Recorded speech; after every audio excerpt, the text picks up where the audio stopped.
মির্জা ফখরুল ইসলাম আলমগীর, যাকে আমরা একজন পরিচ্ছন্ন রাজনীতিবিদ হিসেবে জানি, তাকে আজকের অনুষ্ঠানে পেয়ে আমরা স্বাগত জানাই।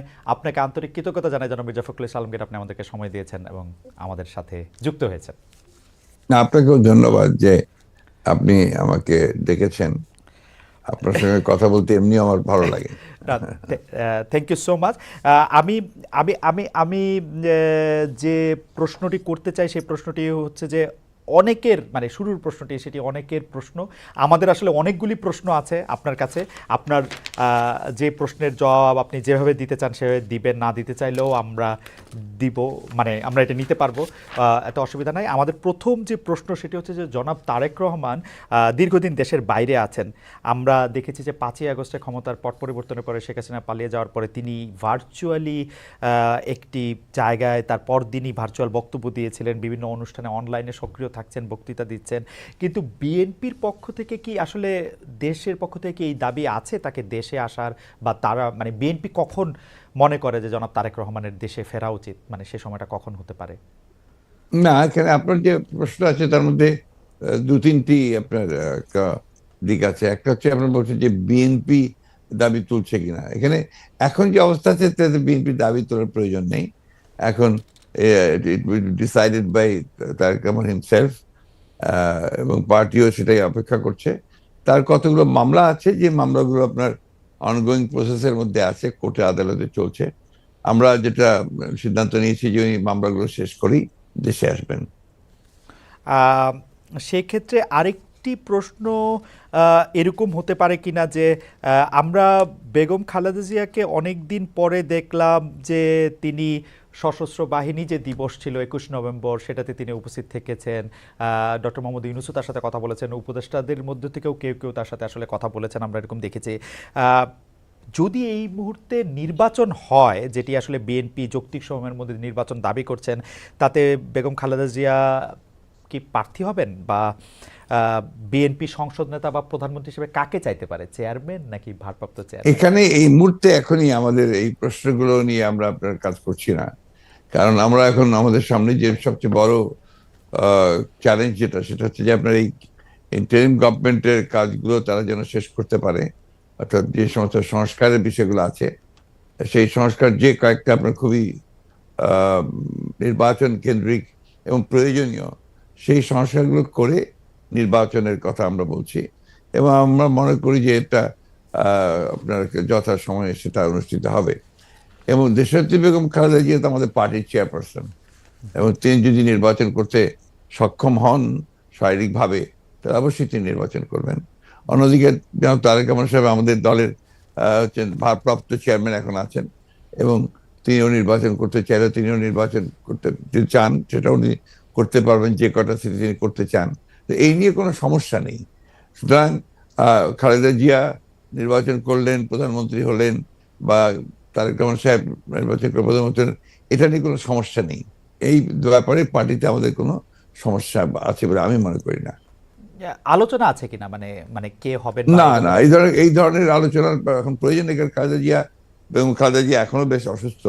উনি আগামীকাল কয়েকদিনের মধ্যে উনি যাবেন লন্ডনে চিকিৎসার জন্য। এবং সেখানে যদি তাকে প্রয়োজন হয় সেখান থেকে তিনি আমেরিকাও যেতে পারে, তার প্রয়োজন হয় চিকিৎসার জন্য। তো আমরা তাকে সম্পূর্ণ সুস্থ করে, আল্লাহ যেন তাকে সুস্থ করে নিয়ে আসেন, সেটাই চাইবো, সেটাই চাচ্ছি আর কি। আহ, এই প্রসঙ্গে আর কি, মানে এই 1-2 নাম্বার প্রশ্নের প্রসঙ্গে শেষ প্রশ্ন, যে আপনি জনাব তারেক রহমানের মামলার কথাগুলি বলছিলেন, জনাব তারেক রহমানের মামলাগুলো থাকার কারণে কি তিনি দেশে আসার ব্যাপারে দেশকে নিরাপদ মনে করছেন না, এরকম কোনো কিছু কি আপনাদের মধ্যে না, ভাবনা না, আছে? না, না, সেই ধরনের কিছু ব্যাপার নয়। তার মামলাগুলো আমরাই চাইছি, দল চাইছি আমরা, তাকে একেবারে আমরা মানে পুরোপুরি ভাবে মামলা মুক্ত করে নিয়ে আসতে চাই। যেহেতু তার মামলাগুলো সবই মিথ্যা মামলা, সাজানো মামলা, যার সমস্ত এভিডেন্সেস আর দেয়ার। সুতরাং সেই ক্ষেত্রে তার যত দ্রুত সম্ভব আমরা আশা করি যে মামলাগুলো নিষ্পত্তি হয়ে যাবে। আজকের একটু কথায় আসি, যে সংবিধানে উপপ্রধানমন্ত্রী পদ রাখা সহ আরও কতগুলি সংস্কারের প্রস্তাব বিএনপি দিয়েছেন। উপপ্রধানমন্ত্রী বা উপরাষ্ট্রপতি, তারপরে সংসদ উচ্চকক্ষ, গণভোটের বিধান প্রবর্তন করার প্রস্তাব। জি। তো এইগুলি যদি সংবিধানে যাচাই বাছাই করে দিতে হয় তাহলে তো কিছুটা সময় লাগবে। আপনার কাছে যৌক্তিক সময়টা কত মনে হয় যে এই সরকারের কাছে কতটা সময় আসলে দেওয়া উচিত সরকারকে আসলে যৌক্তিকভাবে? আমরা এখন পর্যন্ত কোনো সময় বেঁধে দিইনি, এবং আমরা যেহেতু মনে করছি যে যে সরকার কাজ করছেন এবং ইতিমধ্যে কমিটিগুলো হয়েছে, আপনার কমিশনগুলো হয়েছে, কমিশনগুলো তারা দ্রুততার সঙ্গে কাজ করছেন, এবং আমরা আশা করি যে যত দ্রুত সম্ভব তারা করতে পারবেন। এটা তাদের উপর নির্ভর করবে যে তারা কখন নির্বাচনটা দিতে পারছেন। আপনারা কোনো টাইম ফ্রেম, না, টাইমলাইন? আমরা কোনো টাইম ফ্রেম দেইনি। আমরা যেটা বলেছি যে একটা, যেটা আপনার লজিক্যাল, সেই সময়টুকু নিয়ে তারা করবেন।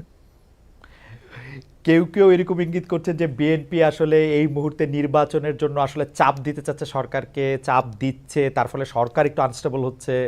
এইটা কি ঠিক? আবার অন্যদিকে সরকারের একটা জায়গা থেকে মনে হচ্ছে যে সরকার 2 বছর 4 বছর, হঠাৎ করে ডক্টর ইউনূস এটা 4 বছরের কথা বলাতে সেটা নিয়েও একটা বিভ্রান্তি তৈরি হয়েছে।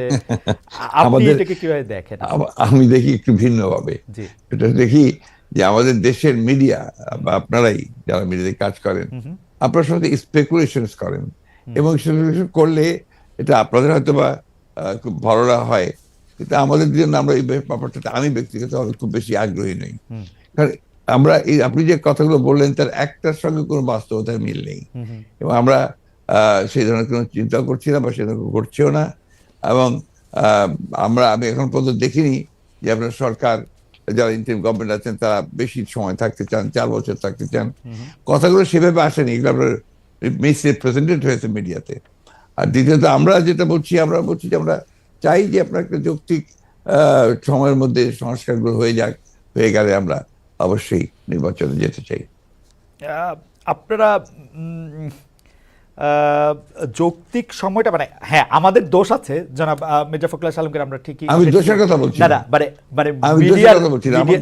আমাদের কথা বলছি যে মিডিয়া আপনার স্পেকুলেট করেন, স্পেকুলেশন মিডিয়া করতেই পারে, কিন্তু আমরা যেটা বাস্তবতা আমি আপনাকে সেটাই বলছি। না মানে আপনি যদি অনুমতি দেন আমাদের অবস্থাটা আমরা একটু বলি, যে আমাদের কাছে মনে হচ্ছে যে নির্বাচন সংস্কার মানে কিছু বলা হচ্ছে যে কিছু যৌক্তিক সংস্কার করে যদি নির্বাচনটা না দেওয়া হয় তাহলে বিএনপি যখন ক্ষমতায় আসবে বা অন্য কেউ যখন ক্ষমতায় আসবে তারাও আসলে একই সরকারের সমান ফেসিস্ট হতে পারে, গত সরকারের সমান। তো সেইটা চিন্তা করে তাদেরকে সংস্কারের কথা বলা হচ্ছে। আমি এটার সঙ্গে একেবারেই একমত নই। আমি ঘোরতর আপত্তি জানাচ্ছি, তীব্র প্রতিবাদ জানাচ্ছি। বিএনপির সঙ্গে ফ্যাসিস্ট আওয়ামী লীগের তুলনা করার কোনো কারণই থাকতে পারে না। কারণ বিএনপি ইজ এ পার্টি, যে দলটা বহুদলীয় গণতন্ত্র নিয়ে এসেছে। আওয়ামী লীগ একদলীয় শাসন ব্যবস্থা বাকশালে ছিল, আমরা বহুদলীয় গণতন্ত্র নিয়ে এসেছি। আমরা সংসদীয় গণতন্ত্র নিয়ে এসেছি, ম্যাডাম জিয়া নিয়ে এসেছেন। আমরা তত্ত্বাবধায়ক সরকার বিধান পাশ করেছি পার্লামেন্টে, এবং আমাদের কাছে ফ্যাসিস্ট আবার এখন পর্যন্ত তো প্রশ্নই উঠতে পারে না। আমাদের যে পার্টির স্ট্রাকচার, আমরা যে কাজ করেছি সেগুলো সমস্ত গণতন্ত্রের পক্ষে গেছে, এবং 14 বছর লড়াই করেছি তো ফ্যাসিস্ট হওয়ার জন্য নয়, গণতন্ত্রকে প্রতিষ্ঠা করবার জন্য। সুতরাং এই কথাগুলো যখন বলা হয় তখন এই কথাগুলো আমার কাছে মনে হয় যেটা আপনার শুধুমাত্র হয় কথার কথা বলার জন্য বলা হয়, অথবা বিএনপিকে আপনার ছোট করে খাটো করে দেখানোর চেষ্টা করা হয়। কিন্তু এইখানে তো পাশাপাশি আরও দুটো সত্য আছে। একটা সত্য হচ্ছে যে বিএনপিও তো আসলে ক্ষমতায় ভারসাম্যের কথা বলছে, এবং সেই ক্ষমতায় ভারসাম্যের কথা বলতে গিয়ে এই প্রধানমন্ত্রী, উপপ্রধানমন্ত্রী, রাষ্ট্রপতি, উপরাষ্ট্রপতি জাতীয় সংস্কারের কথা বলছে, এই বিষয়টি যেমন আছে। এবং বিএনপিও রাষ্ট্র ক্ষমতায় ছিল, তখনও বিএনপিতে আসলে ক্ষমতার ভারসাম্য আছে কিনা সেটা নিয়ে প্রশ্ন উঠেছে। আবার আপনি যদি আমাকে অনুমতি দেন আমি বলবো যে বিএনপির একজন খুব গুরুত্বপূর্ণ শীর্ষস্থানীয় নেতা জনাব মওদুদ আহমেদ, আমি তাকে কোট করছি, তিনি লিখেছিলেন, আমরা ক্ষমতায় গেলে বিএনপি সাফল্য হবে আরও কম, কারণ দলটির শাসন কৌশলে কোনো উন্নতি হয়নি, দলটিতে নেই কোনো আত্মোপলব্ধি এবং আত্মসংশোধন শব্দ দুটির অস্তিত্ব। অর্থাৎ এরকম কথা কিন্তু আছে। মওদুদ আহমেদের কথাই যে আপনার চূড়ান্ত কথা তা তো নয়। জি, মওদুদ আহমেদ তার দৃষ্টিকোণ থেকে তিনি ওই কথাগুলো বলেছেন। আমি তো মনে করি যে কথাগুলো সঠিক নয়। বিএনপি একটা পার্টি, যে পার্টিটা আপনাকে গণতন্ত্রকে রিইন্ট্রোডিউস করেছে, মাল্টি পার্টি সিস্টেম ইন্ট্রোডিউস করেছে, যেটা আগে আমি বললাম, আর রিপিট করতে চাই না।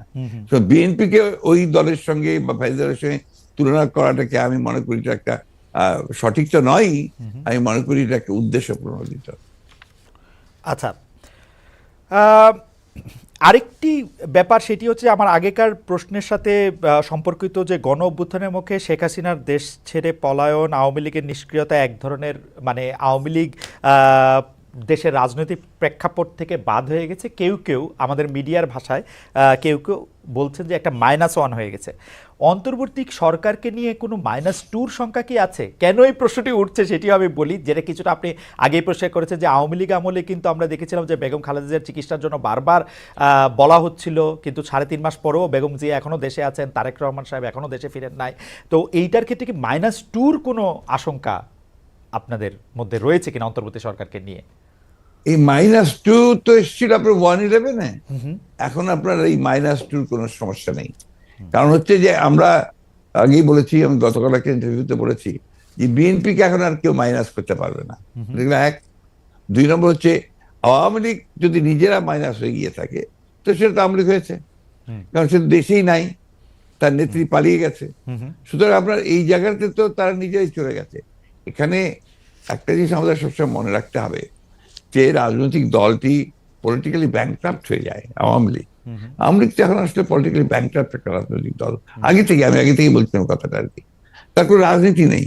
সে ক্ষমতাকে এমন ভাবে ব্যবহার করেছে তাদের ব্যক্তিগত স্বার্থে, দলীয় স্বার্থে না, প্রত্যেকের ব্যক্তিগত স্বার্থে। They have minted money like anything. দেশকে তারা একেবারে ফোকলা করে দিয়েছে এবং সেই দেশকে ফোকলা করে দিয়ে পালিয়ে গেছে, এবং এটা জনরোষে পালিয়েছে। নর্থদের যে কোনো মিলিটারি কু বা কিছু হয়েছে, পিপলস রেট, জনরোষ, সেই রোষে তাকে পালিয়ে জীবন বাঁচাতে পালিয়ে যেতে বাধ্য হয়েছে। এই বিষয়গুলো আমাদের মাথায় রাখতে হবে। আমরা কোনো মতেই যেন চেষ্টা না করি এটাকে কোনো মতে খাটো করা। The fascist Awami League regime এতে বাধ্য হয়েছে দেশ থেকে পালিয়ে যেতে জনরোষে। ওকে, গত 15 বছরে আওয়ামী লীগের শাসনকে যে ফেসিবাদী বলা হচ্ছে এবং তার যে পালিয়ে যাওয়াটা, যেটি আসলে আপনি এখন বর্ণনাও করলেন, দুর্নীতি, তারপরে নানা ধরনের নানা কারণে, কিন্তু তার পেছনে আপনাদের আমলে যে 20 বছর আগে 21 আগস্টে গ্রেনেড হামলা, বিচারকদের বয়স বাড়িয়ে তত্ত্বাবধায়ক সরকারকে প্রশ্নবিদ্ধ করার মাধ্যমে শেখ হাসিনাকে কর্তৃত্ববাদী শাসনের দিকে নিয়ে যাওয়া, এ নিয়েও আসলে নানা ধরনের আলোচনা আছে। এই দুটি ঘটনা যদি হাইন্ডসাইট আপনি একটু দেখেন, যে মানে যেগুলি হচ্ছে ক্রাইমের ঘটনা, অর্থাৎ হচ্ছে 21 আগস্টের গ্রেনেড হামলা, 10 ট্রাক অস্ত্র, আবার অন্যদিকে তত্ত্বাবধায়ক সরকার ব্যবস্থাটাকে একটা এরকম জায়গায় নিয়ে যাওয়া, এই দুটিকে আপনি আপনার মূল্যায়ন আমরা একটু শুনতে চাই। যে দুটি আপনার 21 আগস্টের যে ঘটনা, এই ঘটনার সঙ্গে বিএনপিকে জড়িত করা এবং বিশেষ করে তারেক রহমান সাহেবকে জড়িত করা, এটা পুরোপুরি ভাবেই রাজনৈতিক উদ্দেশ্য প্রণোদিত। এটা কোনো মতেই বিএনপি এর সঙ্গে জড়িত তো নয়ই, বরঞ্চ আমি মনে করি যারা বিএনপিকে শত্রু হিসেবে চেনে তারা জড়িত, এবং এখানে বেনিফিশিয়ারি কারা হয়েছে সেই বিষয়টা আমাদেরকে অবশ্যই লক্ষ্য রাখতে হবে। 21 আগস্টের হয়তো মামলায় who was the beneficiary? Beneficiary was Awami League. কারণ বিএনপি ক্ষমতায় থেকে সে এমন কোনো ঘটনা ঘটাবে কেন যে ঘটনাটা তার বিপক্ষে যাবে? এটা গেল 1 নম্বর।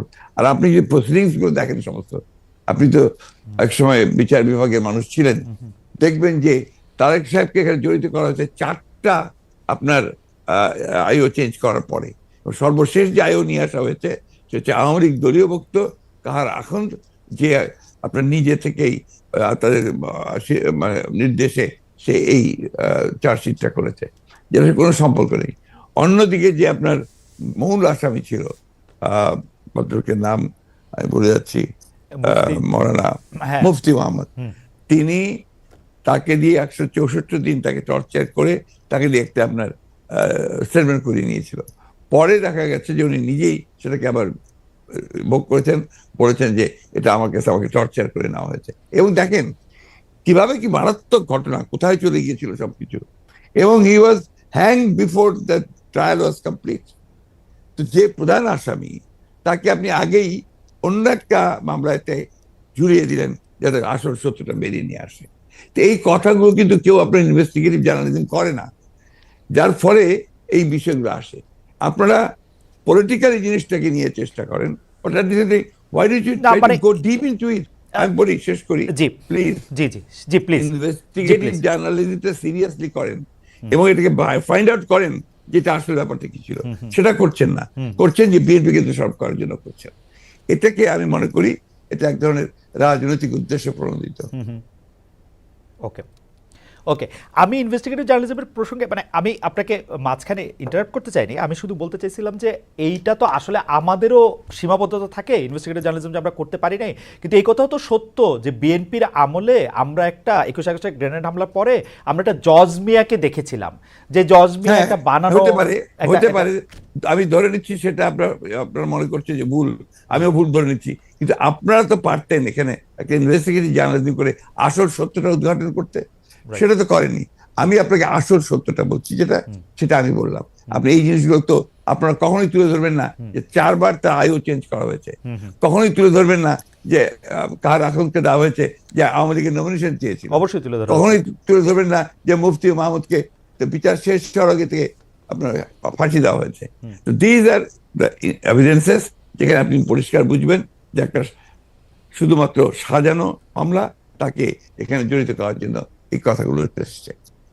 তত্ত্বাবধায়ক সরকার ব্যবস্থা বাতিল করার জন্য বা তত্ত্বাবধায়ক সরকার ব্যবস্থাকে প্রশ্নবিদ্ধ করার জন্য বিচারকদের বয়স বাড়ানো এবং একজন বিচারপতিকেই আসলে তত্ত্বাবধায়ক সরকার ব্যবস্থার প্রধান করার লক্ষ্য নিয়ে সেইটা করার কারণে বিচার মানে এই পুরো বিধানটাই এটা দিস ইজ ইওর ন্যারেটিভ, এটা আমাদের ন্যারেটিভ নয়। আচ্ছা, আমরা মনে করি যে ওই সময় প্রয়োজন ছিল আপনার বয়স বাড়ানোর ব্যাপারটা, ওটা বাড়ানো হয়েছিল।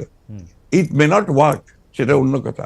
একটা জিনিস আপনি আবার ভুলে যাবেন না, যে 1/11 আগে চক্রান্তটা একটা হয়েছিল।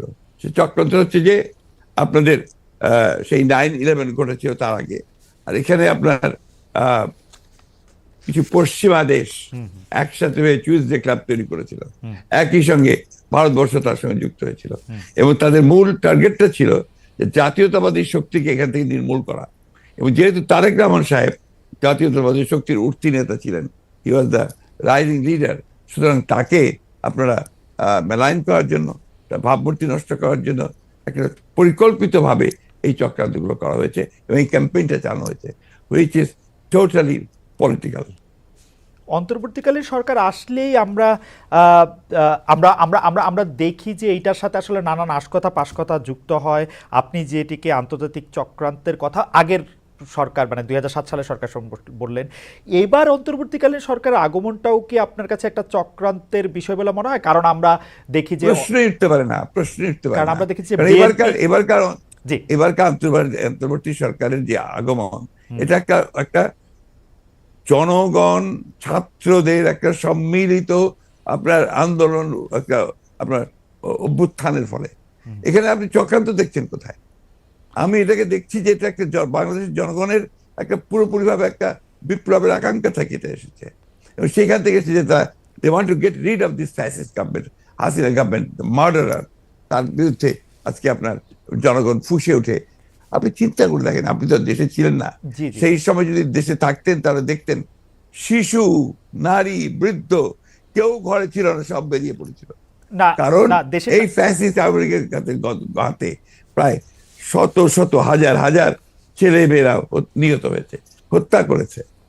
না, দেশে না থাকলেও আমি আসলে এই খবরগুলি সবসময় দেখছিলাম আমার নিজস্ব সোর্স থেকে, আমাদের লোকজন। এখন তো আমি মনে করি যে আমাদের সকলের উচিত, যারা আমরা দেশকে ভালোবাসি, গণতন্ত্রে বিশ্বাস করি, আমাদের এই বিষয়গুলোকে হাইলাইট করা।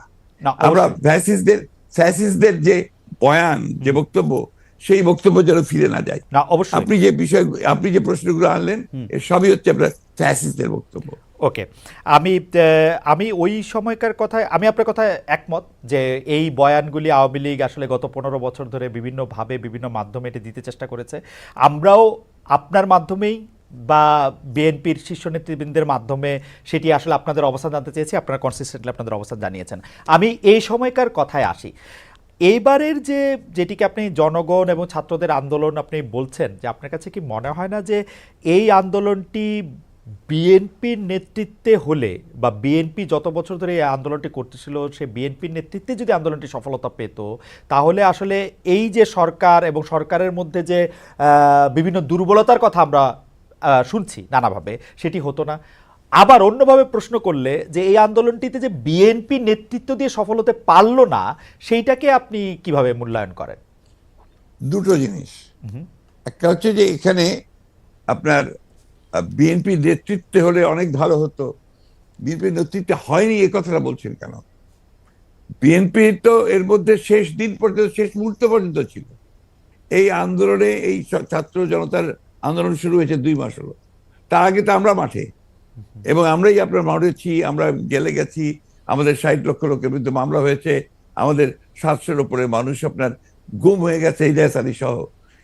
এইটাতে আমরা, আমাদের 15 বছর ধরে এটা চলছে, এবং অকথ্য অত্যাচার নির্যাতন আমাদেরকে সহ্য করতে হয়েছে। এবং ছাত্ররা যখন এসছে তখন আপনার তারা যে প্রথমে কোটা আন্দোলন, তারপরে সেই হত্যা, পরে সাথে সাথে তারা আপনার এক দফা আন্দোলনে গেছে। We have given total support to them. আপনি সেই সময়কার পত্রিকাগুলো দেখুন, আমার বক্তব্যগুলো দেখুন। আমি প্রতিদিন সেই সময় আপনার প্রেস কনফারেন্স করেছি ওই কয়েকটা দিন, এবং ওই দিন সম্পূর্ণ আমি ছিলাম। আমরা এখানে বিভক্তি আনতে চাই না। না, আমরা এখানে মনে করি এটা বিভক্তি না। আমি আমার বক্তব্যটা শেষ করে ফেলি ভাইয়া। জি জি, প্লিজ প্লিজ। এটা হচ্ছে যে এই বিষয়টাকে আমরা এক করে দেখতে চাই। এখন যে কোনো ধরনের একটা মিসআন্ডারস্ট্যান্ডিং তৈরি হওয়া বা একটা ভুল বুঝবুঝি হওয়া, সমঝোতার অভাব হওয়া, এটা কিন্তু দেশের জন্য এই মুহূর্তে এতটুকু মঙ্গলজনক হবে না। না, এইটা আমি আপনার সাথে দ্বিমত পোষণ করছি না, কিন্তু আপনি বলছেন যে আপনি আসলে সাপোর্ট দিয়েছিলেন, আপনার সেই ব্যাপারে কোনো সন্দেহ নেই। আমরা প্রতিদিন আপনার বক্তব্য আমরা মিডিয়ায় দেখেছি, সরাসরি দেখেছি, বক্তব্য দেখেছি। আমার প্রশ্ন, আপনারা তো সাপোর্ট দিয়েছিলেন, কিন্তু লিডারশিপটা ছিল যে আসলে ছাত্রদের হাতেই, তাই তো? মানে এটা এই জায়গাটাতে আপনি যাচ্ছেন কেন? আমরা তো লিডারশিপ, এখানকার লিডারশিপটা আমরা ক্লেম করিনি। আমরা ক্লেম করেছি যে আমরা শেষ মুহূর্তে লিডারশিপটা আমরা দিয়েছি, একটা ক্লেম করেছি, করিনি তো? ওটা যাচ্ছেন কেন? আমরা বলছি যে ছাত্ররা শেষ মুহূর্তে, যে আমি তো আমার বক্তব্য বলেছি যে গোল আমরা তৈরি করে দিয়েছি, কিকটা করেছে ছাত্ররা। ওকে, আমরা সেটা বারবার বলেছি যে এটা মাঠের মধ্যে বল তৈরি করে দিয়ে গোলের সামনে নিয়ে এসেছি আমরা, তারা কিক করেছে, সেভাবে ফ্যাসিস্টের কাছে। একটা পয়েন্ট, আপনার কাছে কি মনে হয় যে ওই সময় যে সরকারটি গঠিত হলো, অর্থাৎ শেখ হাসিনা পালিয়ে যাওয়ার পরে যে সরকারটি গঠিত হলো, সেই সরকারটি গঠনের পরে যে সেই সরকারে কি আপনাদেরও থাকা উচিত ছিল? আপনার মনে হয় এরকম যে মানে এটা একটি জাতীয় সরকার? না, আমি প্রায় এই ব্যাপারে আমি খুব পরিষ্কার কথা বলি যে আমরা এই সরকারে থাকতে চাইনি। কারণ আমরা মনে করেছি যে মূল বিষয়টা যেটা থাকবে সেটাকে আপনার নিরপেক্ষ, নির্দলীয় হলে সব দিক দিয়ে ভালো হবে। সেই কারণেই আমরা ওইভাবে কোনো পলিটিক্যাল গভর্নমেন্টের সময় আসুক সেটা নিয়ে আমরা কোনো কথা বলিনি, বরঞ্চ আমরা এই গভর্নমেন্টকে তৈরি করার ব্যাপারে আমরা সহযোগিতা করেছি। নির্দলীয় নিরপেক্ষ থাকুক সেটি আপনারা চেয়েছেন। এই প্রশ্নতে পরে আসছে, ডক্টর মোহাম্মদ ইউনূস এই সরকারের প্রধান হবেন, এটি বাছাই কি আপনাদের ভূমিকা ছিল? অবশ্যই আমরা সবাই মিলিত আমার কথা বলেছি, ছাত্ররা বলেছে, কারণ আমাদের সামনে অপশনস তো খুব কম ছিল যে কয়জন ব্যক্তি সারা দেশে সর্বজনপ্রিয় হবে অথবা আপনার সকলের কাছে গ্রহণযোগ্য হবে, সেটা তার মধ্যে ডক্টর ইউনূস ডেফিনেটলি নাম্বার 1। ইতিহাসের খাতিরে একটু জানতে চাইছি, was he the only option? No, not necessarily only option, but he was the number 1 option. এবং আপনাদের মাধ্যমেই সেটা টেবলড হয়েছিল? ডেফিনেটলি, ওরা ছাত্ররাও করেছে, দিয়েছে, আমরাও দিয়েছি।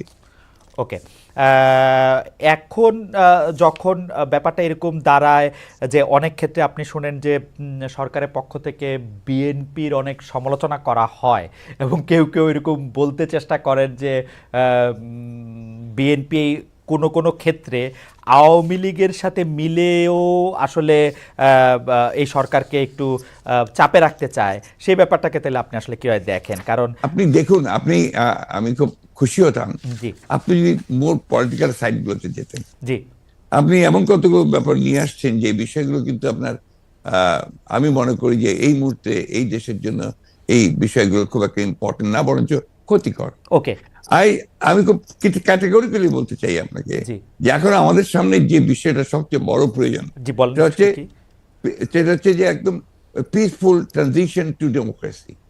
এটা হচ্ছে সবচেয়ে বড় প্রয়োজন। তার জন্য যে সংস্কারগুলো করা দরকার, সেই সংস্কার করার জন্য সময়টুকু নেওয়া। আমরা ওই দিকে যেতে পারলে আমরা মনে করি যে জাতির যে চ্যালেঞ্জ মোকাবেলা করছে সেটাকে বহুলাংশে সম্ভব হবে আপনার নেওয়া, একই সঙ্গে আমরা সামনের দিকে এগিয়ে যেতে পারবো।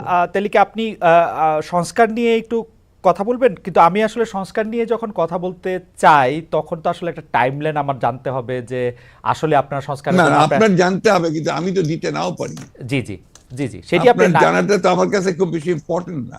ওকে, তাইলে তাইলে আপনার কাছে ইম্পর্টেন্ট এখন হচ্ছে যে মানে কোনটা, যে এই সরকারকে? আমার কাছে আমি খুব পরিষ্কার করে বলেছি, জি আমি মনে হয় যে আমি কোনো অস্পষ্ট নেই। জি আমি বলেছি যে এই সরকার যে সংস্কারের কাজে হাত দিয়েছে সেই সংস্কারগুলো যারা দ্রুত শেষ করবে, এবং সেটা স্পষ্ট করে বলাও আছে আমাদের যে একটা সুষ্ঠু অবাধ নির্বাচনের জন্য যেটুকু প্রয়োজন সেটুকু করেই তারা যাবে, এটা আমাদের বক্তব্য।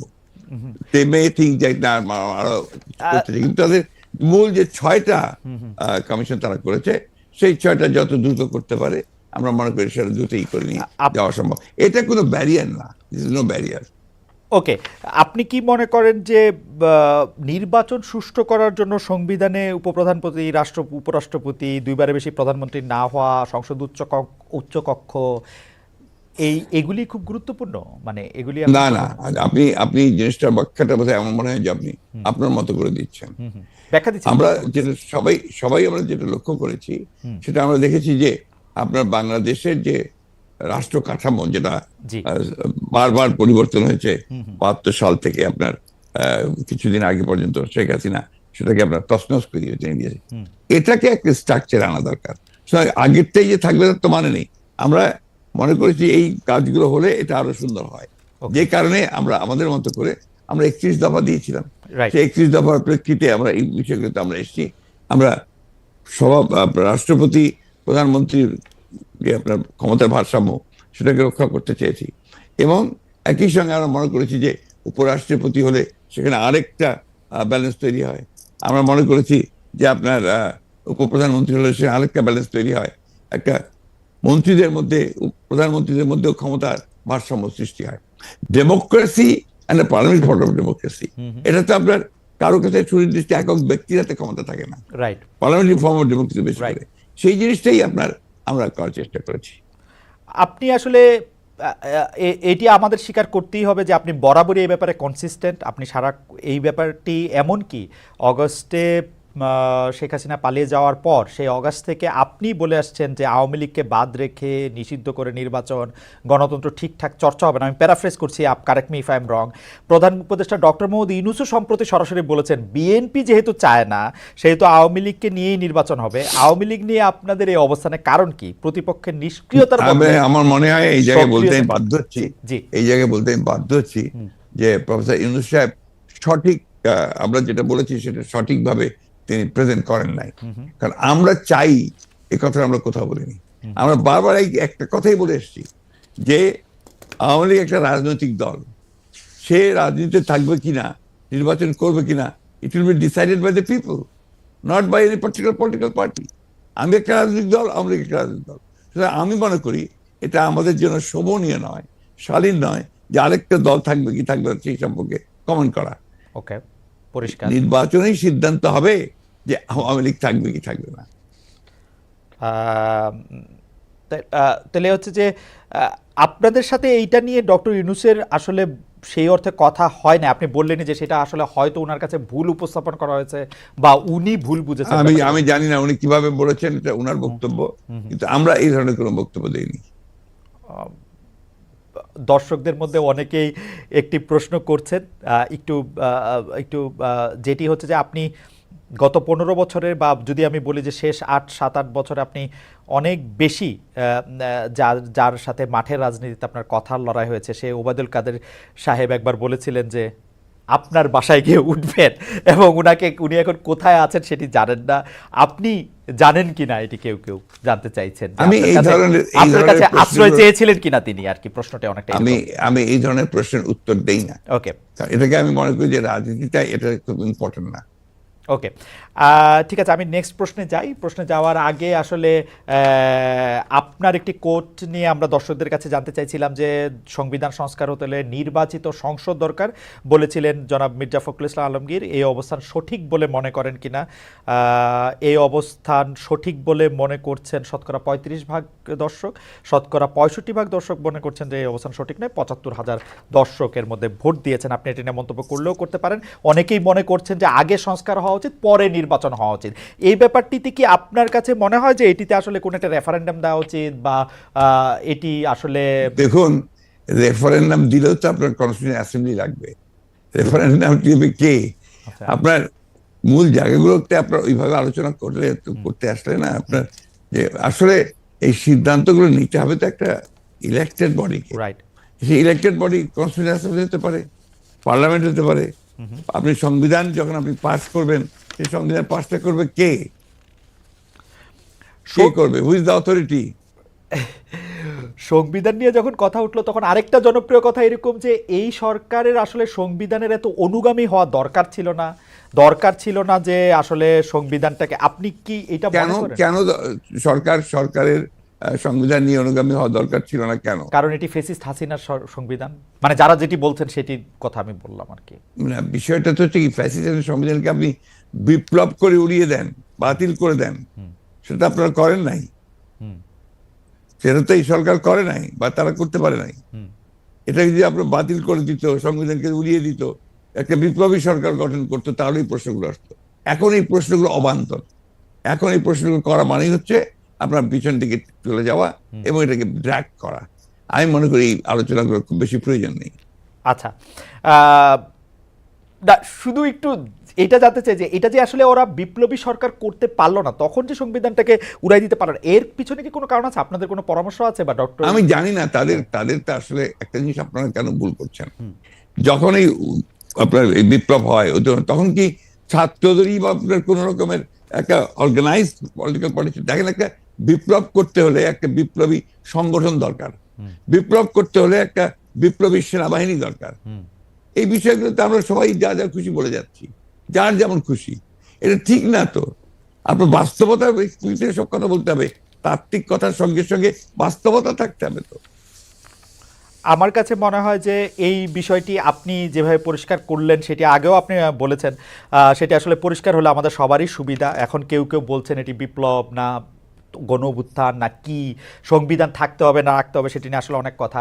রাষ্ট্রপতি এটা নিয়ে আপনার এগুলো নিয়ে আমার খুব মাথা ব্যথা নাই ভাই। আমি আপনাকে খুব পরিষ্কার করে একটা কথা বলি, খালেদ সাহেব। জি, আই এম টোটালি ডেমোক্রেট।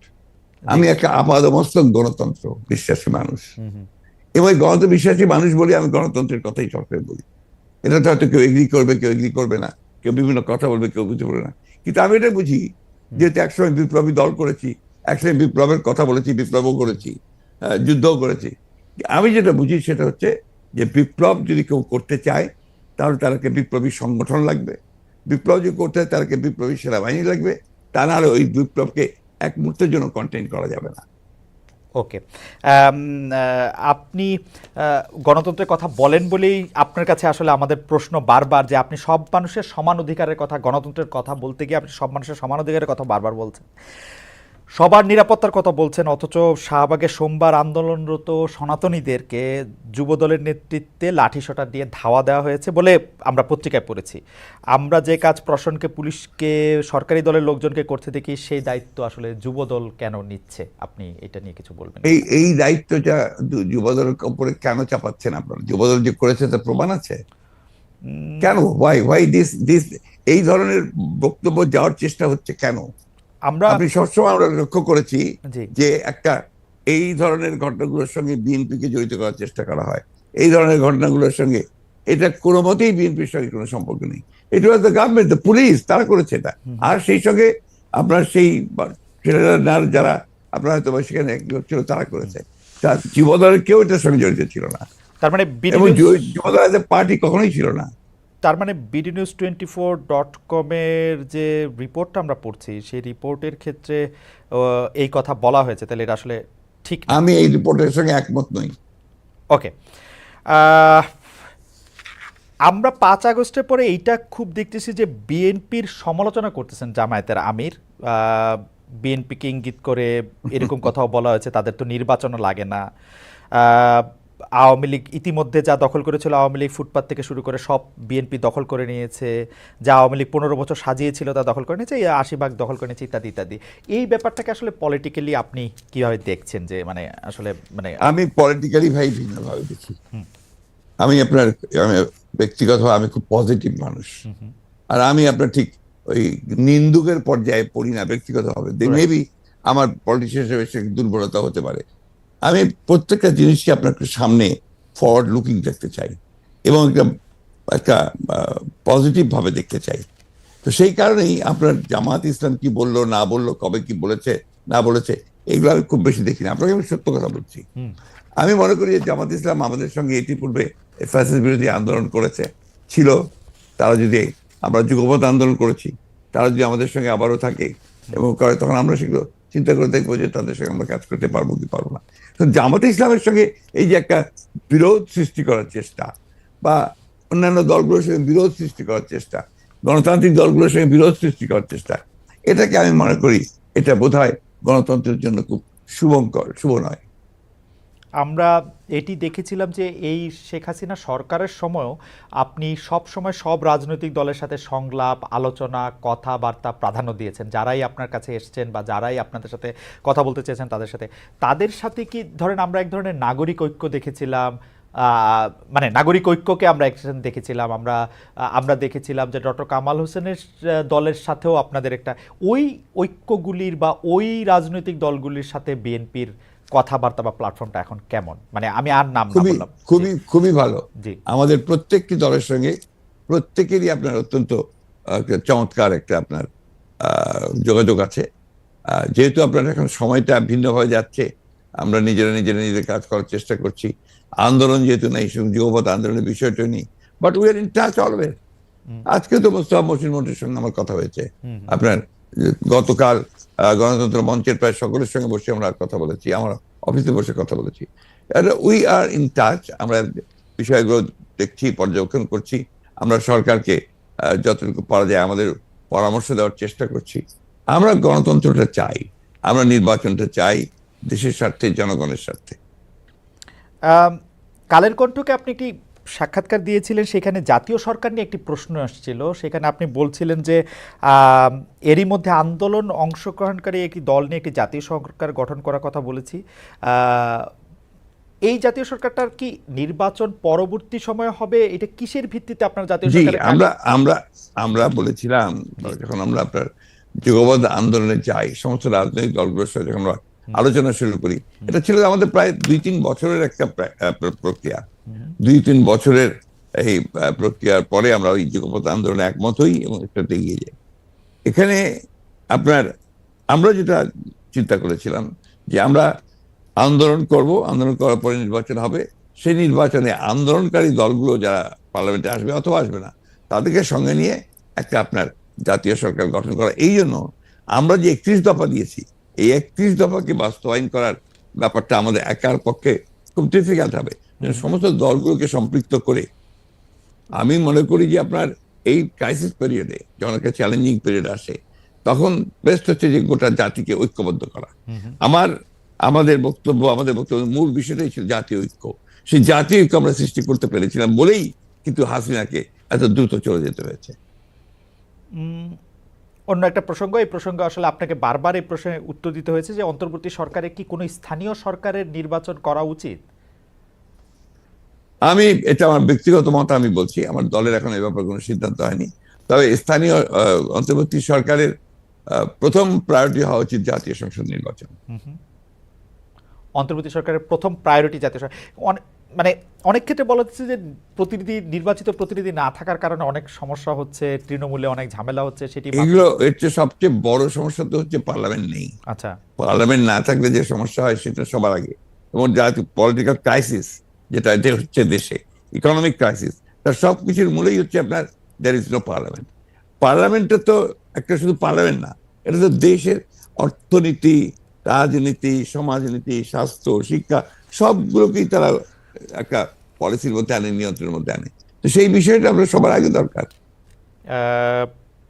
নানাভাবে আমি আবার আপনাকে কোট করি, আপনি বলছিলেন যে বিএনপি বিরোধী মনোভাব প্রসঙ্গে যে এটি একটি জাতীয় আন্তর্জাতিক ষড়যন্ত্র। আপনাকে কোট করছি, আপনি বলছেন যে আমরা 1/11-এর গন্ধ পাচ্ছি, বিরাজনীতিকরণের গন্ধ পাচ্ছি, আমাদের সতর্ক থাকতে হবে, রাজনীতি বাদ দিয়ে বাংলাদেশে কিছু সম্ভব না। আপনার সেই শঙ্কা কি বাড়ছে না? কারণ এই সাক্ষাৎকারটি আপনি আসলে 2 অক্টোবর দিয়েছিলেন, 3 অক্টোবর প্রকাশ হয়েছিল এটি। আমি এটা বলেছি এবং তখন খুব কনসাসলি বলেছি। এবং এখনো যদি আমি মনে করি যে সে ধরনের কোনো আশঙ্কা আমি মনে করছি, তাহলে আবার বলবো।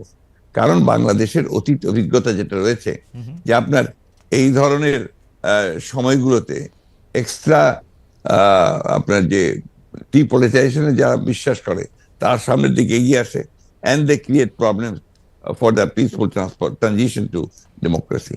এই কারণেই আমরা সবসময় এটাতে সজাগ থাকি, সতর্ক করি এবং এই বিষয়গুলো জনগণের সামনে তুলে ধরি। উপদেষ্টা পরিষদে কারা থাকবেন, কারা অন্তর্ভুক্ত হবেন, সেই ক্ষেত্রে আমরা এটি শুনতে পেয়েছি যে এই সরকার সবসময় আপনাদের মতামত চাইছে। তো না এই কথা না না, লেট মি ভেরি Right. প্রথম যে কমিটি যখন গঠন হয় তখন আমাদের কিছু প্রস্তাব ছিল, পরামর্শ ছিল, তার সবগুলো হয়েছে তাও না। কিন্তু পরবর্তীকালে আর কোনো উপদেষ্টার আপনার ইনক্লুশন বা এক্সক্লুশন, এটার সঙ্গে আমাদের কোনো সম্পর্ক নাই এবং আমাদেরকে কোনো জিজ্ঞাসাও কেউ করেনি, করার প্রয়োজন হয়নি। অর্থনৈতিক ক্ষেত্রে এই মুহূর্তে অনেকেই বলছেন যে এই সরকারের অনেক সিদ্ধান্তের ক্ষেত্রে অর্থনীতিটাকে চালিয়ে নিয়ে যাওয়ার জন্য, জাতীয় অর্থনীতি ঠিক রাখার জন্য অনেক সিদ্ধান্তের ক্ষেত্রে অনেক দোদুল্যমনতা দেখা যাচ্ছে। আবার কেউ কেউ বলছেন যে এটি ভালো করছে। আপনার মূল্যায়ন একটু শুনতে চাই, যে বাংলাদেশ ব্যাংকের জায়গায় অনেকে বলছেন গভর্নর ভালো করছেন অর্থ, আবার অনেকে বলছেন যে না, এটা আসলে কোথাও যাচ্ছে না। না, ভালো ভালো হচ্ছে।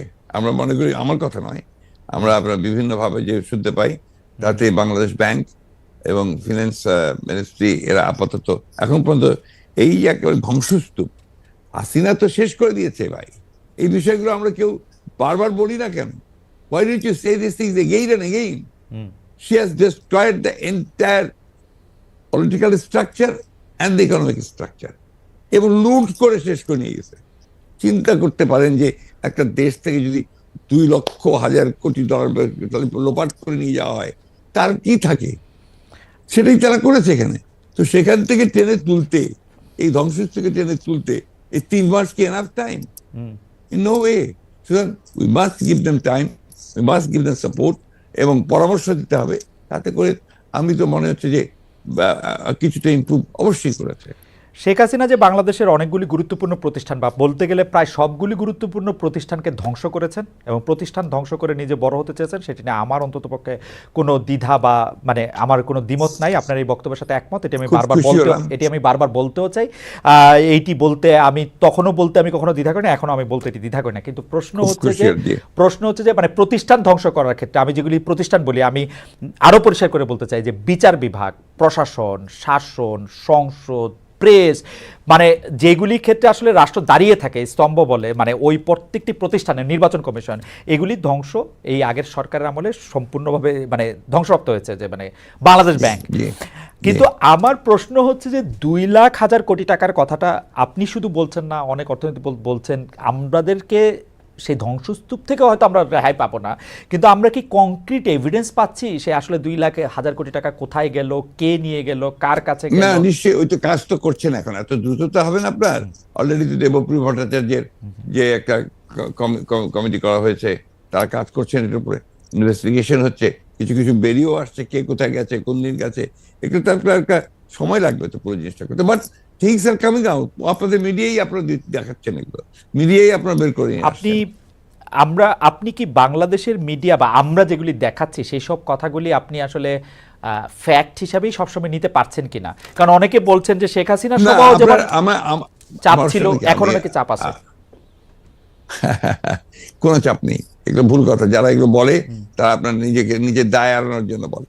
আমি যতটুকু লক্ষ্য করি, আমি যখন আপনার সাংবাদিক ভাইদের সঙ্গে কথা বলি, আমি তো দেখি যে তাদের উপরে কোনো চাপ নেই, নো চাপ। প্রবলেমটা হচ্ছে অন্য জায়গায়।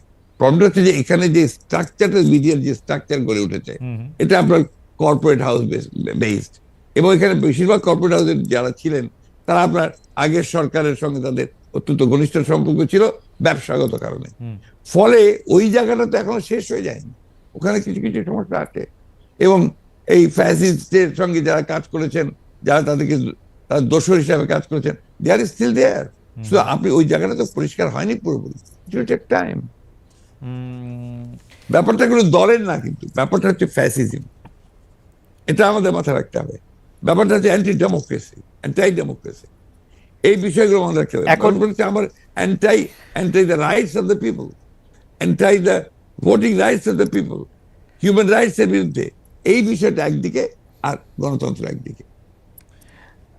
না, গণতন্ত্রের কথা মানে আপনার সাথে কথা বলার একটা সুবিধা হলো যে আপনি পলিটিশিয়ান হলো, আপনি গণতন্ত্রে যেহেতু বিশ্বাসী মানুষ, সেহেতু আপনি আপনি কি আসলে এই যে 3 মাস, 100 দিন, 105 দিন এই সরকার বা সরকারের যারা সমর্থক আছেন তাদের আচার আচরণ আপনার কাছে মানে গণতন্ত্রের নম্বরের খাতায় মানে আপনি কত দিবেন? মানে এটাকে মানে যেহেতু তারা এই প্রশ্নটা আমাকে আপনার বণিক বার্তার সম্পাদক সাহেব করেছিলেন। জি, আমি তাকে উত্তর দিয়েছি যে আমি আগে শিক্ষকতা করতাম, তখন আপনার খাতা দেখতাম, স্কোর দেখতাম, স্কোর করতাম। এখন তো আপনি পলিটিক্সে, এখন তো আপনি স্কোর আমি সেভাবে দেই না। আমি স্কোর দেই জনগণের রায়ের ভিত্তিতে। আচ্ছা, মানুষ ভোট দিয়ে কোন রায় দিচ্ছে, দ্যাট ইজ মাই স্কোর, আমি সেটা দেখি। আমি মনে করি যে একটা আনফর্চুনেটলি কনসার্টেড ক্যাম্পেইন আর এফোর্ট যে এই সরকারকে হেয় প্রতিপন্ন করা, তাদেরকে ছোট করে খাটো করে দেখানো, এটা একটা আছে একটা সাইড থেকে, একটা কর্নার থেকে। এটা তো মারাত্মক। এই সরকারকে আমাদেরকে সহযোগিতা করতে হবে, তাদেরকে আমাদের সফল করার চেষ্টা করতে হবে। ভুল ত্রুটি তো থাকবেই, তারা তো আপনার অভিজ্ঞ, একেবারে রাজনীতি অভিজ্ঞ, রাষ্ট্রপ্রচার সবাই যে অভিজ্ঞ তা তো না, but they have the intention to do good. তারা ভালো করতে চায়, লেট আস সাপোর্ট দেম। আমাদের ছেলেরা এসছে এগিয়ে, তাদেরকে আমাকে সমর্থন করতে হবে, এটা বাস্তবতা। কেন সবসময় নেগেটিভ দেখবো? Let us see positively. না, এটা খুবই ইন্টারেস্টিং জনাব মির্জা ফখরুল ইসলাম আলমগীর। আমরা আপনাকে ধরেন আপনাকে নিয়ে আমি যত কাগজপত্র, রেকর্ডিং, ভিডিও সব দেখতে বসছি, তখন বিএনপির সবগুলি নিয়ে আমার কাছে মনে হচ্ছিল যে আপনারা আসলে এই সরকারকে আর সময় দিতে চান না। যেমন আমি এই সরকারকে আর সময় দিতে চাই না, আমি মনে করি এই মুহূর্তে নির্বাচন হওয়া উচিত, আমার কাছে গণতন্ত্র শেষ কথা।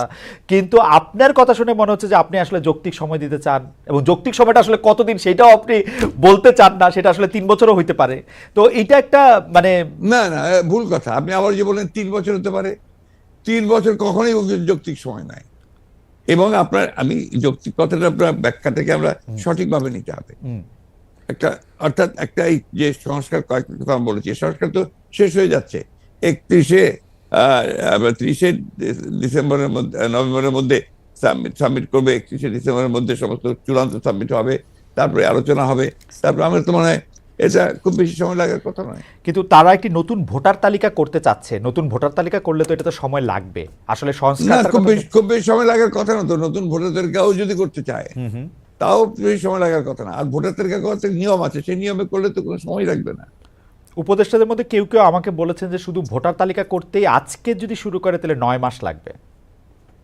যদি কেউ বলে থাকে, আমি বলবো যে নির্বাচন সম্পর্কে তার খুব ভালো ধারণা আছে বলে আমার কাছে মনে হয় না। আচ্ছা, তাহলে আপনি মনে করেন যে যৌক্তিক সময়টার মধ্যে থেকে থাকলে, আমি আর আপনাকে টাইম ফ্রেমটা জানতে চাই না, যদিও আমার জানতে খুবই ইচ্ছা করছে যে আপনার মাথায় কোনো একটা তারিখ আছে কিনা। যেমন কেউ কেউ বলছে যে 2025-এর মধ্যেই আসলে নির্বাচনটা হয়ে যাওয়া উচিত। আমার কাছে অবশ্য মনে হয় যে নির্বাচনটা 2025-এর মধ্যে হলেও ঘোষণাটা এই মুহূর্তে আসা উচিত যে নির্বাচনটা কবে হবে, একটা রোড ম্যাপ। সেটা তো আমরা বলেছি, আমরা কিন্তু সেটা পাবলিকলি বলেছি, আমরা একটা রোড ম্যাপ চাই। বলেছি যে গভর্নমেন্টের উচিত একটা ইমিডিয়েট একটা রোড ম্যাপ দেওয়া, তারা কবে কি করবেন, এটা তো গভর্নমেন্টের ডিউটি, আমার না। ওকে, আমি কেন বলতে যাবো যে কবে তুমি কি দেবা? গভর্নমেন্ট বলবে যে আমি এতদিনে এতদিন এতদিন এটা দেবো। এই কথাটা আমরা খুব পরিষ্কার করে বলেছি, এটার মধ্যে কোনো কিন্তু গোপনীয়তা নেই।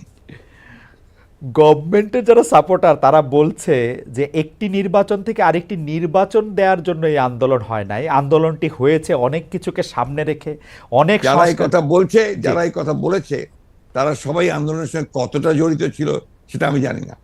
আমরা 15 বছর ধরে আন্দোলন করছি, আমরা কিন্তু কখনোই একথা, আমরা 31 দফা তো আমরা দিয়েছি 2 বছর আগে, সংস্কারের কথা আমরা বলেছি। একটি নির্বাচন থেকে আরেকটি নির্বাচন কেন দরকার এটা তাদেরকে বুঝতে হবে। সংস্কার করে আরেকটি নির্বাচন দরকার। নির্বাচন ছাড়া গণতন্ত্রের রাস্তাটা, পটকটা ওটাই, গেটটা সেটাই। সেখানে আপনাকে যেতে হলে নির্বাচন করেই যেতে হবে। কারা, কে, who is eligible to rule this country, কারা দেশ চালাবে, এই কথাটা তো আপনার জনগণই ঠিক করবে। সেই জন্যই নির্বাচন ইজ দ্য অনলি অল্টারনেটিভ। এই সরকারের ম্যান্ডেট নিয়ে যখন আমি প্রশ্ন করি তখন এই উত্তর আসে যে ম্যান্ডেট হচ্ছে অভ্যুত্থান, আর যদি বিএনপি যে নির্বাচন যৌক্তিক সময় বা যত শীঘ্র সম্ভব দেওয়ার কথা বলছে, এটি যদি ঠিক হতো, জনগণ তো 28 অক্টোবরই আসলে দেশকে শেখ হাসিনা পালাতে বাধ্য হতো। এটা কুতর্ক, হ্যাঁ, এগুলো কুতর্ক। আজকে মনে হয় আমি আপনাকে অনেকগুলি কুতর্কের মধ্যে আসলে নিয়ে আসছি। আপনার পছন্দসই আমি দুই একটা প্রশ্ন করতে চাই, আপনি বা আপনার বিষয় আপনি যদি একটু বলেন। দুই একটা বিষয় শেষ হয়ে আসছে। আমি সবসময় মনে করি যে আমার দৃষ্টিকোণ থেকে আমি মনে করি যে গণতন্ত্রের শেষ কথা। শেখ হাসিনার সবচেয়ে বড় অপরাধ আমি মনে করি যে তিনি গণতন্ত্র এবং গণতান্ত্রিক প্রতিষ্ঠানগুলিকে ধ্বংস করেছেন।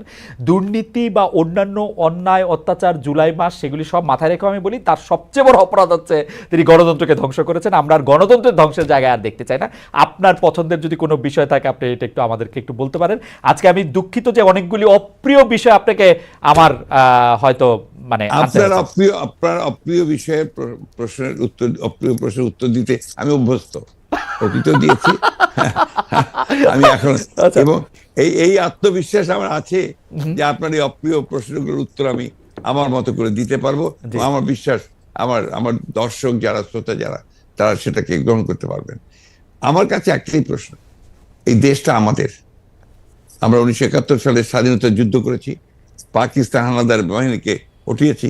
তখন আপনার 30 লক্ষ বলে যে বলুন, 30 লক্ষ লোক শহীদ হয়েছে, 3 লক্ষ মা বোনের ইজ্জত গেছে, আমরা দেশ স্বাধীন করেছি। পরবর্তীকালে অনেক চড়াই অধ্যায় পার হয়েছে, বারবার আমরা আঘাতপ্রাপ্ত হয়েছি, গণতন্ত্র ধ্বংস হয়েছে, গণতন্ত্র আবার এসছে। আমরা এখন একটা জায়গায় এসছি যেখানে আমাদের একটা সম্ভাবনা সৃষ্টি হয়েছে। সেই সম্ভাবনাটা হচ্ছে যে আমরা একটা নতুন, সবাই মিলে চিন্তা করে একটা নতুন বাংলাদেশ গড়ার আমরা শপথ নিয়েছি। এই বিষয়টাতে আমরা এগিয়ে যাই। Let us not divide, let us not, আমরা নিজেকে বিভক্ত করে না ফেলি, এক জায়গায় এসে সঠিকভাবে এগোই। আমার সকলের কাছে আমার বিনীত অনুরোধ থাকবে, বিশেষ করে বাংলাদেশে যারা রাজনীতির সঙ্গে জড়িত হয়েছেন তাদের সকলের কাছে আমার অনুরোধ থাকবে যে আসুন আমরা বাংলাদেশটাকে রক্ষা করি, জাতিকে রক্ষা করি এবং গণতন্ত্রকে রক্ষা করি। সেটাই একমাত্র পথ। লাস্ট প্রশ্ন, এটা অবশ্য দর্শকদের প্রশ্ন, কারণ আমাদের এই অনুষ্ঠানটি চ্যানেল 24-এও সরাসরি দেখানো হচ্ছে, সুতরাং আমাদের চ্যানেল 24-এর জন্য আমাদের একটু সময়ও দিতে হবে। আমি শুধু এই প্রশ্নটি করতে চাই জনাব যে বাজার ব্যবস্থাপনা মানে অনেকেই বলছেন যে মানুষের নাভিশ্বাস উঠছে হচ্ছে বাজারে দ্রব্যমূল্য পরিস্থিতির কারণে। আবার কেউ কেউ বলছেন যে আমরা যেহেতু বাজারের সিন্ডিকেট ভাঙতে পারতেছি না, এই কারণে আমরা আসলে ভোক্তা পর্যায়ে জিনিসটা নিতে পারতেছি না। এবং সিন্ডিকেটের জন্য অনেকে আবার বিএনপিকে দায়ী করছেন যে আগে যা আওয়ামী লীগ করতো এখন এগুলি বিএনপি বসে বসে এই চাঁদাবাজিগুলি করে। শোনেন, এগুলো কিছু মানুষ আছেন, কিছু মনে করবেন না, যাদের আসলে ধারণাগুলো খুবই অস্পষ্ট এবং পরিষ্কার না, এবং তাদের বায়াস, তারা বিএনপিকে দায়ী করার জন্য রেডি হয়ে থাকেন। প্রশ্নটা হচ্ছে সে জায়গায় না, বিএনপি কেন এই সিন্ডিকেটের বিএনপি কেমন করে ঢুকবে?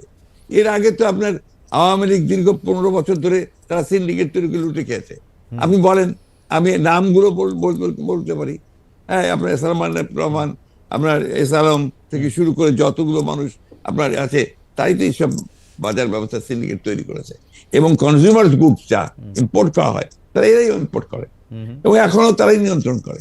সেই বিষয়গুলো তো আমি আবারও বলছি, সেই বিষয়গুলো আপনি একদিনে পারবেন না, you have to take some time. এটা তো কোনো আপনার একটা অলৌকিক শক্তি নাই কারোর মধ্যে যে সবকিছু মুহূর্তের মধ্যে ঠিক করে দিল। যেটাকে আপনি ধ্বংস করে দিয়েছেন, মাটিতে মিশিয়ে দিয়েছেন।